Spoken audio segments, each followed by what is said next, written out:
as we mentioned before, for us as a team, it's about doing the things that we can do right and execute our skills to the best of our potential. And regardless of how the opposition reacts, we want to do things right from our point of view. Stay committed on the field. Keep putting in the effort every ball, every over that we play with the bat, with the ball in the field as well. So that's the kind of mindset that we take on the field. And so regardless of what the opposition is doing, we look to focus on our strengths and look to execute our skills, as I mentioned. Well, it becomes difficult when he bowls cross-seam deliveries turning both ways. Usually bowlers bowl seam-up deliveries turning in and cross-seam bowling the googly, but he can do both with cross-seam, so that becomes more difficult to pick from the wrist. And then when batsmen try to attack you, he can slow his pace down and just beat the batsman halfway into the pitch. So he's quite amazing with what he does with the ball, and I faced him in the IPL as well. It's not easy to get away when he's bowling, especially the wickets dry like it was today. He becomes even more lethal. So yeah, credit to him for putting in a performance like that in his first bowling performance in ODIs. As I mentioned, a wrist spinner is always a bonus and something that we have identified now in this series. So all kinds of options are open. When you talk about the 2019 World Cup, we got 15 players here. Then you got 10 or 12 pool of 10 or 12 players ready back home. So who will probably be tested in the next couple of years and see how they react in pressure situations and who's able to make more impact through the middle overs, especially for us with the ball. So those are the things that we need to identify as a side, something that we need to improve on going ahead, and then figure out who the best guys are at the moment who are performing well under pressure. Well, all depends on say guys like Hardik and Kedar. They haven't got much game time in the past, in the recent past.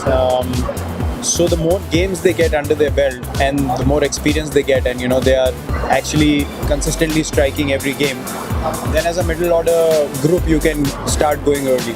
When you haven't got too many pressure games behind you, and we know that these are the two guys who are the strongest at that particular position, it becomes difficult to start going early, because if you lose wickets early, the equation becomes a little difficult. And especially, Champions Trophy, you can say that we can look back and improve on those things, but here with a bit of rain around, you're always careful of losing those extra couple of wickets. But yeah, from the Champions Trophy we have taken that learning forward, and something that with more experience in the lower middle order we'll start implementing that as well in the future. I think initially it was a bit damp during the later half of our innings, and their innings to start with. It was pretty it had dried up nicely. So apart from the wrist spinner, I don't think the other spinners all the other bowlers were getting too much out of the pitch. But having said that, still our bowlers bowled really well, and to win by over 100 runs is always a good bowling performance. So I think we never let them get away in the game, and that's something that the bowling group can be proud of.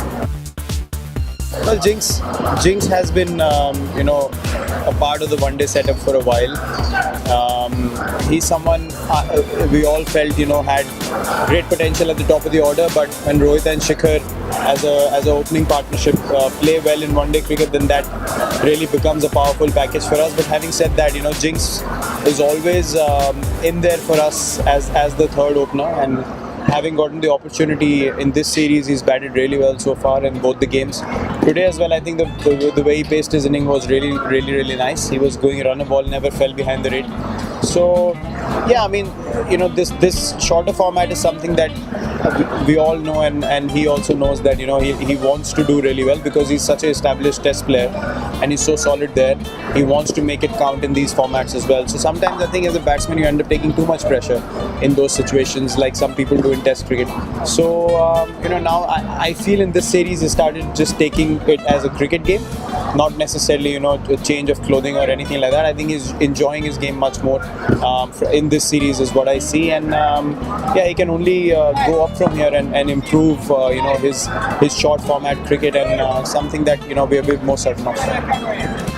Look, if he keeps performing like this, he's someone who's done the middle order job as well in the past. So he can very well be that floater for you as well in the middle order, and he's someone that might allow you to take an extra bowler in a big tournament like a 2019 World Cup and big series before that as well. So it all depends on who are the guys who can do two jobs in a team. There are very few guys who can open and play in the middle order, and I think Ajinkya is one of them. So in future we see him providing more balance to us as a side in terms of taking an extra bowling option maybe on tour to explore more options for us. So yeah, that's a possibility as well.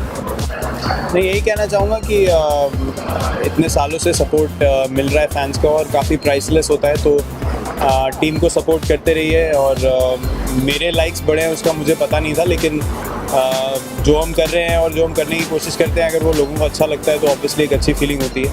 तो अच्छी एक खुशी की बात है. मैं ऐसा competition मुझे नहीं पता था कि कौन से नंबर पे क्या है, लेकिन हाँ मतलब ये सिर्फ बाय प्रोडक्ट है उस चीज़ का जो हम फील्ड पे करते हैं और जो हम मेहनत करते हैं टीम के लिए. तो अच्छा लगता है ये सब सुन के. Thank you everyone.